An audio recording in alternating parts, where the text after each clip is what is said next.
All Israel radio station menashe program hun le to ituna news so yang vaini July ni red ni niya voina news in masabere ni mena po sepai pakat kan chan le ta mase timayang juda ni lo musulman ani musulman ti tala druz an ti hoi ni mo ama hi major ani officer lian puini Jala Ibrahim man ti kum somni pangania akwa po sazur ti khwania so ta north amani ni mina Gaza musulman ho nen indona ama po anunna lo chanta ni chamo duruz ho hi amaka musulman chon ni an trong po musulman ni ma se an ko thani an dani musulman ani vaklova an mani dan an nei ve asa khoi an sa khoi musulman islam ani chelovani ma se anin an trong chu musulman trong ani ve thova chon an ma ni maka aram hotu ni loven aramatan an trang na sale khop mai ni sepayan an kal jalan mani ta tu chon sepaya officer kha chuan mani ta tu chon alian to ka ni to ni an mani community a hian sepai officer ti cho khai za om berana choi ni mi hausa thikada te iphone sepai officer lian cho an za manin mani chon chuwang chan mani Israel te sepai an tal an trang na sa chon officer lian pui pon tamani an pa te po sepai na lo nia afa po nia atu te po sepai na non trang zela ni ama po kum som ni panga che major alo thing to ni chu som ni panga major thing to chu khai lo tel zela nga cho kum som thum panga vela chon lian lu tu kan ni to na ni general te lo ni to ni ma se tu na chon anun na chan ta dai mai ni juda chon ni lovani ma jan ngai to teu athara hui pathian ma chon asang jok don ka sin achan chu juda puni lovin juda ho tranpuina le juda ho ven nain anun na pet dai mai ni mo asang bi ka ni kha a juda ho chu ale la ma chon share thiam the ni ma ni le ma ni inveng ang ania ama chu juda mi puni lova anin do puite po cho aman namte ang mi ho ani aral mi te ang de tur te kha veng tu na ma kha lo trang ta nun na lo peta chu pathian ma chon asang slutukin turin ka ring ani mo ama po hawla ma ba chan vo cho nei nge yang English of in righteous gentile an ti ho ger chati kan ti ho cha ni nge ne an ma ni po mo chu wang chon ama po pathianin chatonin chol turin hawla ma ba tharau lo sil fai sak toro se chon nimina indona an indona sale agaza sepai pakat aliam na sa khop mayanti chu aming pon na soilo tuna hian hospital anda an randam chok ngem dang cholong em ti pon na shet lovani chon nimina Hizbullah ho trangin rocket tam to kanun kap le in pakhat hi rocket chu aron tla kha meron an ti khwa hian atla chon mi pathuma fu an liama athi chom lo pathuma liam te chu pakhat chu sepai ania pani chu civilian ania pani civilian te jinga pakhat chu American tourist pakhat ani chu po chu ama po rala tem ve thoni chu chon nimina Gaza hey sepai pakhat pa deu pakhat aliama ama hi reserve duty ti miluim ti ho nia aming po Daniel Ela antia kum som thum pani ni to anin kap na khana liam mani cho anna vaklowa aliam na ka serious vaklo damdoya helicopter kha ma kha damdoi na shoi turin an ron thlengta helicopter kha zon an tuma adulo akal dulo engmani lo hei ka ke pok kalamang the hetien ka ke pakhat ka khain ka kal the tia oi e kalangai tia adulo wa helicopter hei farmer englo nu engem ambulance anunga thru ho himo atran pui tu ho ambulance an mani pali kha se pai hon ni an manin hetian amut na tur khan an mutirin suya hetian an tona an zon phe ta da helicopter khan amma pathin rim lutuk a sheno nen khan mi lo ngak ro lo zo su ka karon ki le man ral zo lo zo su karon ki le nge yang ga tien au fok aseno pon lunga chakana kan lo zo lo wanga tia kai om lo line ral lo zo tum suati top mai ni khil maglutu America doctor thiam ho newspaper magazine pakatoma ta hian tu na hian thil pakhat an research ti angai ti in anti pakat oma enge juda ho tho hi research ti ngai anti enga tinge ti chon ral om chon mi tamzo ki ral tel du lowa tlanche tumve kani tuna tekin nen Russia ramaral omatiro Russian mi ho tlangwalo sepaya an kallo theina turin araman kalsan dai mayane noi thum ain tam tlangwali an ramatang an pem chokat Poland te Hungary te an lut an tlan lut ani Israel ram cho ale lingjong chi ama arama boy ti chon khowela mi jong jong tlangwal chok ni lo upa po nu pui fa te nei business te nei office an ta an na thoklai an bangin an kalsan in Israel ramanon kirle mai ral do turin Israel sa payo pon ikum upato an kan du to lo che ti point ama en volunteer na ti thowan tia enge omje juda ho tho hi research ti angai ni enga tinga heti ema araman ngai na thia tin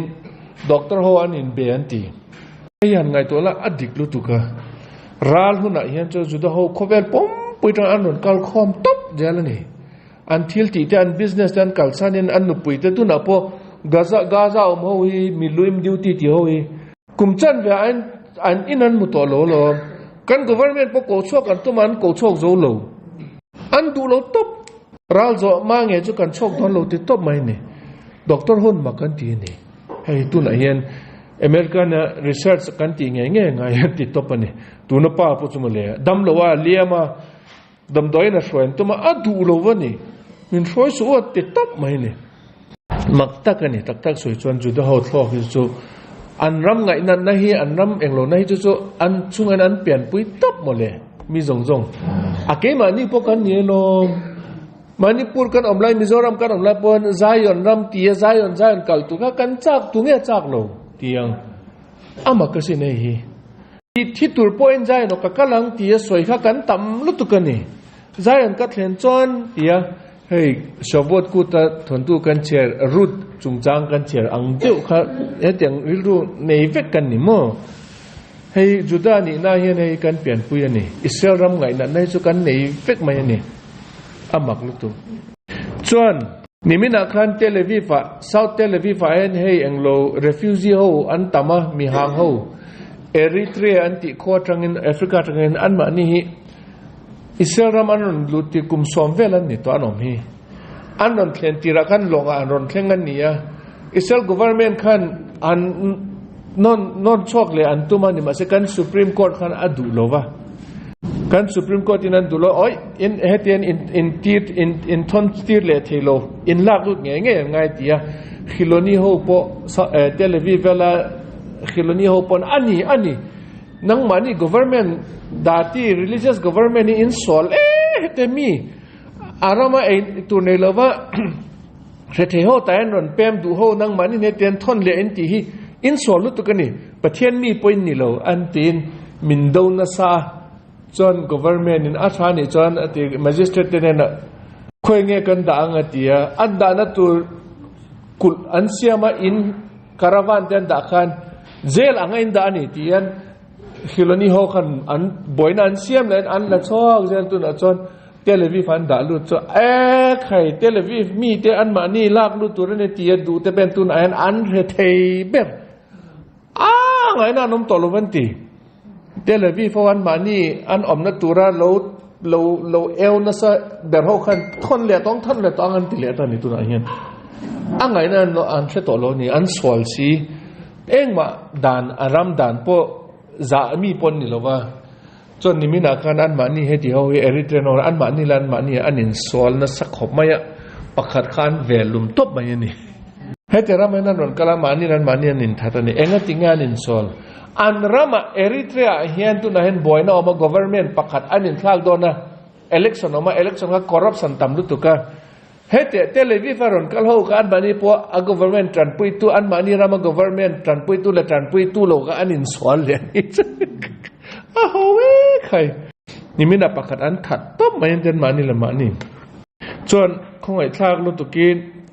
nu pakhat kumsom rukvel Peter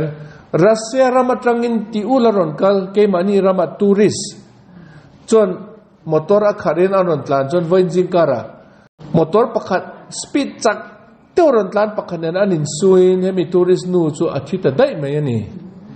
อันนี้แหละอามาตอนอัปขจอกอามาให้เต็มได้รักันนสุดจู่ตัวเงี้ยขัดตัวเต็มมุสลิมต่างวัลปักขัดอามาตัวจู่อารอนรู้กันนี่จู่จนมินมันนั่งที่เราบางคันรังเดินรำหอยสปีดอาการนั้นขัดข้าคอนโทรลมันตัวโลวินให้มีนู่ทัวริสต์นู่จู่ทัดแต่ได้ไหมนี่อามาพอเลี้ยมนัสซาดำตัวนี้นะอามาให้เตียงช่วยเอ็นคอลปงไอ้ก็ติโลกะชุดตักก็ช่วยอาดัมตัวเตพาอุ้ยอมก็ติดโจ้ตักช่วยจนนิมินักช่วยฟิลิปปินส์ให้จุดาอุปาปะขัดอิสระก็เห็นอันอามาเลอเบลนูอารวงอธิษฐานอันมุดโชคตัวกติกาฟิลิปปินส์จนเฟล่าอิสราเอลง่ายนาที่ไม่ยังอันง่ายสังนิมินักทางคันอันมุดโชคทางคันอันมานี่ police hold ทัดเจ้าวินันซงตัวเงี้ยทัดที่เจ้ากันซงค่ะ detective เขา CID เขา pointed on government in ซงรู้อันที่ไม่นี่วันนั้นคันอันมุดชอกต๊บไม่นี่ตัวเงี้ยทัดตู้จูทัดตู้จูเองรู้ว่านี่ทิกาดาร์ businessman นั่นนี่อินเต second hand อินเตเลยเห็นทัลเจลหัวเห็นreal estate อินเชลนี่ทัดตัวป้าจูเห็นreal estate เห็น business ที่มันอามาพอ police officer เรานี่จนpolice นี่น่าบางอิน real estate อินชัลเตอร์อินนี่อะไรอาเซียมไทยชัลเจลเทียนที่อันนี้เลยอิสราเอลีอุปปาเนี่ยอาเบลนูคันอินเลยตัวจงข้าอามาเนี่ยนะเห็น advance ข้าปุยสัตตามดูอาเปียนี่จูมาเสียอินข้าอาเปลว่าอันมันนี่พอทิ้งริมตัวให้เจนี่มินติจนกอดกับคิงดอนติเตบะขันนันสวยนี่จูอันนี้เลยมานี่โลกะขันอินตุลก็มุตเอรอนรอินดูจงนี่จันตีอินอับบุมินดอตสวยนักกูชัวก็ทิ้งกลางอันคบวันตัวอินหนวมเดียวก็มูตีอันมานี่อิสราเอลีเลยเบลนูพอริงตะกินอันนนกัลขะกงอันโลดังอันโลจางเงินอาเซียนเตนอันโลทัตนิโซจนเอ็นเตอจุดาหูชุงกบประคัดอัลฟาเตอเตกุมรุกุมสรีเวลเนี่ยให้ vacation in tourist นันกัลละข้างอันกัลเวียดนามอันกัลละอันกัลน่ะจนโฮเทลประคัดอันชุดน่ะจนโฮเทลในตุป้าจนอันมันนี่ค่ะอันกิปะคุมเตอันจิตเตขันมันนังมันนี่จุดาเนียมเตออดีอ่ะชอบฟัดรู้เตแต่เงี้ยติงเตจุดาก็ดูโลกอินะออกก็ดอระอมตุรินอุยปอนังนี่อันอุยเล่จอดเตปอนังอันกังไงสังจอกก็ดอระจนอุยรอนหลุดปอยไอตุลก็ไปดอนจอดเตรอนหลุดปอยไอตุลก็ไปดอนจุดาจะก็ไปเมะระวังไอตุลมาปอยใส่ซะพอมีเปล่ากันนังมันนี่มุสลิมเอาอินทีน่าให้กัดหินริมามุสลิมเอาตรันปุยตุกันนี่จู่ว่าจนชอบฟัดรู้อัติตอปันนี่จุดาตั้งอุปป้าพอจนวิดีโออินเทลิโฟนนี่ละเอ็งก็ทิ้งให้เต็นอยู่ไหมเต็นเอ็งก็ทิ้งให้เกมมันนี่ก็ฟาดเต็นอันนี้เนี่ยปุยดูด้วยอันเชียร์อันเชียร์ลอยเต็นสวยจุดาป้าพอจนดิ้งนี่เต็นอันนี้เนี่ยปุยนี่สัฟลานุดอันนี้ก็ที่ใครเกมมันนี่ทิ้งตั้งมีให้เต็นมีหนุนตีเสียจะใครบอทุด policy เขาจะสู้อารอนชวกตับดอนนั่นเองแกมันนี่จู่กันเต็มปริอัตตอยลุตุกันในการ patient เสียตอยลุตุก็ไว้ขัดพวกเกลกันเอาให้เลียฟ้าไหนอัปสลีเบนจามินให้เยรูซาเล็มกันกะละก็งะขันมุสลิมเขาอินสัตุเขาค่ะให้อันเราอินจอละจ่ออันเราเอไลตะกินอันมันนี่บุลจะขันกันนนกัลเพย์ค่ะซีนี่มินติตาใจนะมินติขันกันปนินินกันเนี่ยนะกันเวลตอนก็แต่แต่กันกี่เล่นเวลตัวนั้นกันจุอันตรานน่ะสักข้อมั้ยรำหอยสปีดนั่นตรานมีปารุกันเนี่ยเกมันนี่เขามีปนิเจกันเนี่ยมันใช่จู่ๆลองกันเกมันนี่ทิ้งกลางมีชั่วโมงให้ติดอันนี้มาเนี่ยต่อยลึกตุกันนี่เคลมินอสวยสอลติวจันพึ่งอันนี้มานี่เอ็นเตอขามาโซเองโลอันมานี่ทุสวยตุปาติไม่ยังทีวีทุสวยตุปานี่มินะมุสลิมเขานิวส์ทุสวยเดนสวยเนี่ยจะปูเดือบเป็นเดนสวยเนี่ย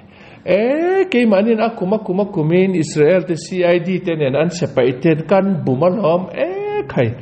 ตอนเนี่ยเตกันเสียมปุกเตให้มิจัดกันเสียมชอกเตให้อันมานี่เองเสถียรนั่ง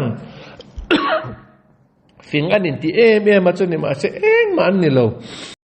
กันบุมนะสักครับไม่ตีน news soya chapo de bin soya ni mo chu tu na po kan roi tu pain thuk ru na pan seme lon ma ni chan alu tu kan ti ni Israeli hon eng man chang lo van ti tu na hian eng man na chang lo anu zat la ka ti chu Israeli ho vin te na soy ni Hamas so roi tu ho chu dik takin eng tik la ya po jinkara an chu ai po ka rian ti ingi an ei po ka rian ti katara omte po Ismail hanian ti po ni ti na arutin ni ti na daren za thonge khoi nge kal enge ei trin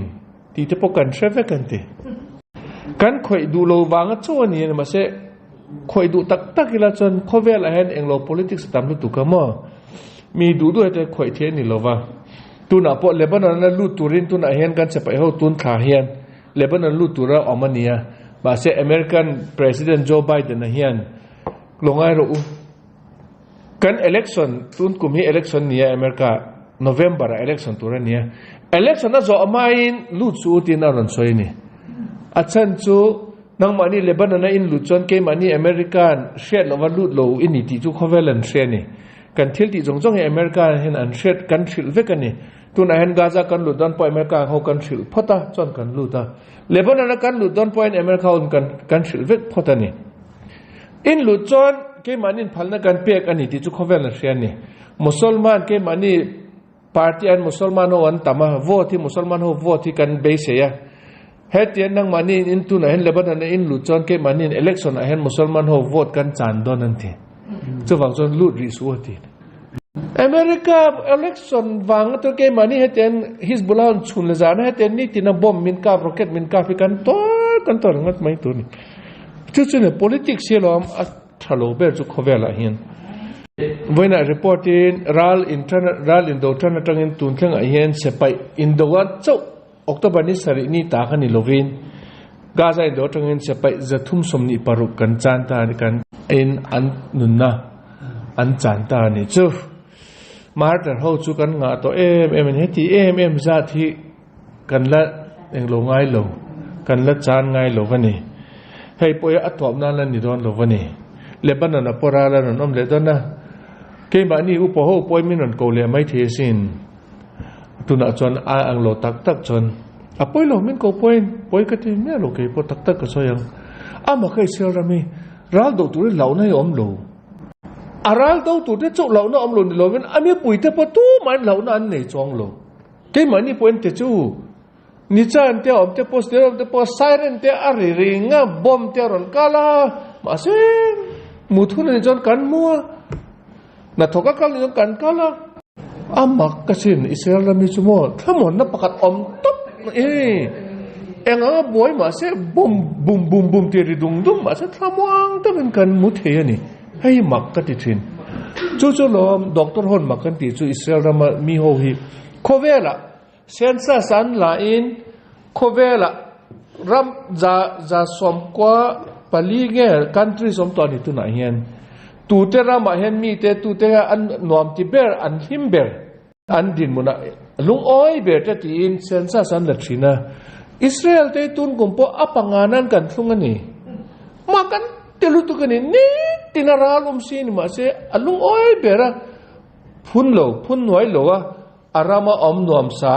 complain lo wa a number 5 na kan thleng zo wani doctor hon makan tilu tu England te America te France te boina nei me lo ho annam nuam lu tu ho ke ni an niam zok dai ami pu ho lung oi lo ke ma ni chu mi pu ho ri tinaral musulman on boy khovel pum puin min social min do ba se number 5 kan la thenga chu da pakhat an zo ta enti jinga nang mani boina chun le jana in tor ma se in lom en number 5 chu min da mo khai avan niam ve ala ti ni ke mani zo takin zo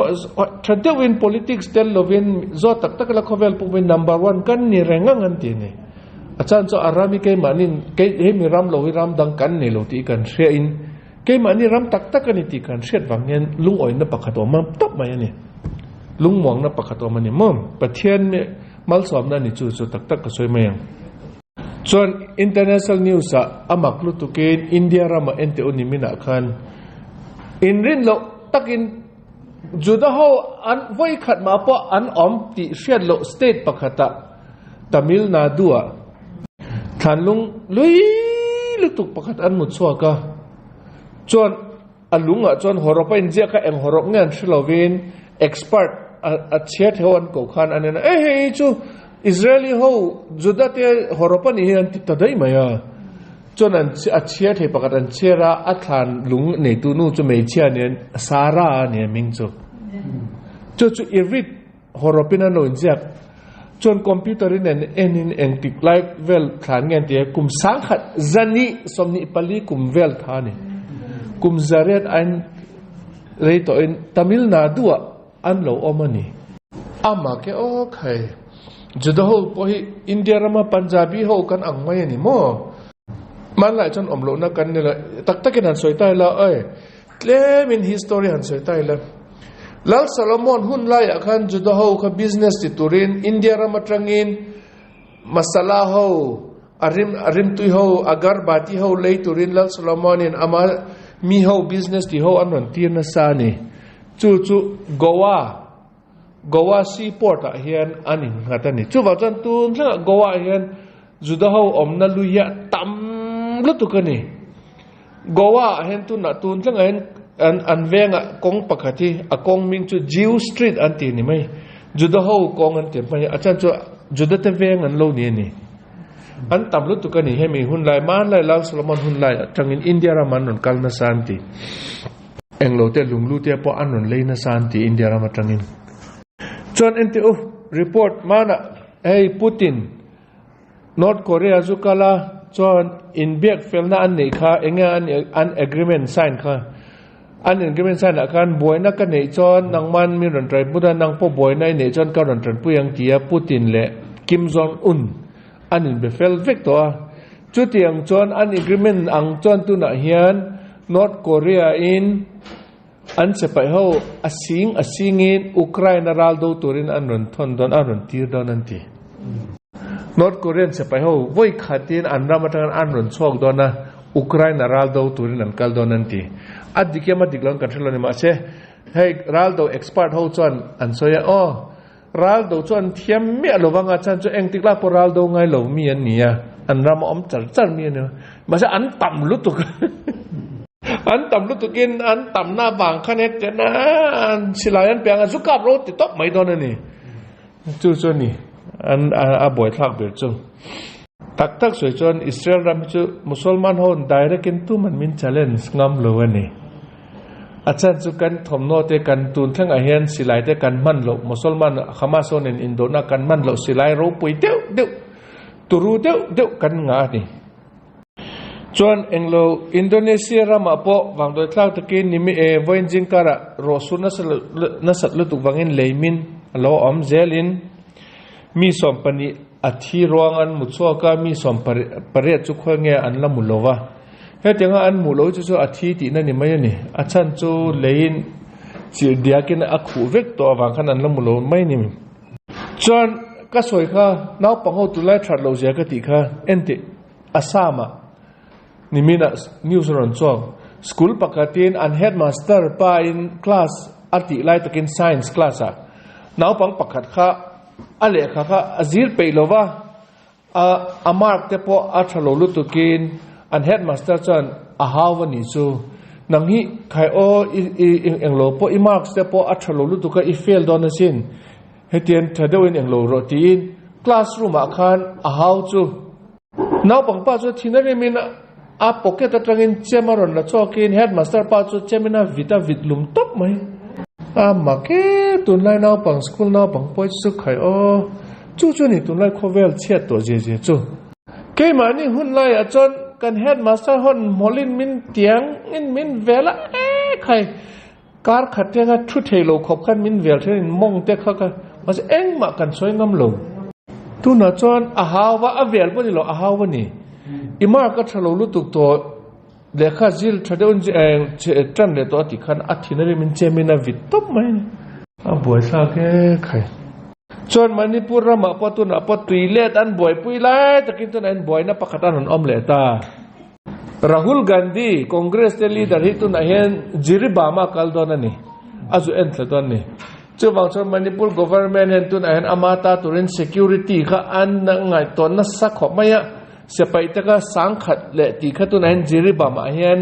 anti la in khai combing operation an ti an boy na sa me man ti ni Modi ai na thajok Modi ha Boyin jo ka ni cho kal na tur cho Jiribama kaldona Imphal kaldona Churchandpur kaldona ton enga tingeron kal na chan Modi in ka parliament kan prime minister Manipur a boy to lo Manipur a peace om to ti wang khan Rahul Gandhi ani mo ka zo en thange nge nga tinon kaldona ne ti ni nan Manipur government boy don tu kan ni chum Kaf chu chu ne voina news se zo le to soi solam chon pathian min ngai dam se soi pom chon pathian in voina sam kan che te le charity kan pek te le trong trai na kan ni zong zong te le pathian thu kan soi te zong zong kha kan se pai te kan unau te se pai atrang te zong zong Imphal te Manipur te More te Burma te Mizoram te Bangladesh te Israel te kan vain pathian in dam taka kan ral do lai min tran puina tu le dam taka kanon ki le kan ral mi te kan nge na tu le kai ni jinga dam lo na so zong zong anon dam chong nge na tu rin pathian in voina kan thil ti zong zong chu min lo san sak ro se